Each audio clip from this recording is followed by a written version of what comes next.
બાપુ માતા જ નથી તારા સુધી બનાવવાની આઈડિયા હું આપું કેવી રીતે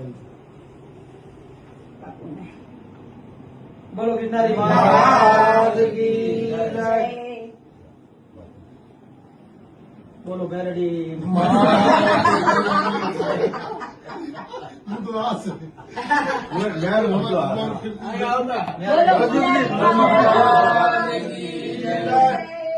મહાકાલેશ્વર ભગવાન રામશંકર ગીરી નું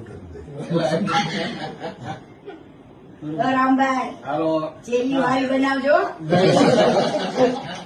રામભાઈ કોઈ ટેન્શન બતાવી કાઢું બે ટેન્શન છે. તો ઘડીમાં આજુ જન્મ ગિરનારી મહારાજ કી જય. આશીર્વાદ દો બેન. ભારતી પરિવારને ભાંગવાની કોશિશ તો ઘણાએ કરી પણ મેળ ના આવવા દીધો ગિરનારી મહારાજે. જય ગિરનારી મહારાજ. જય ગિરનારી મહારાજ.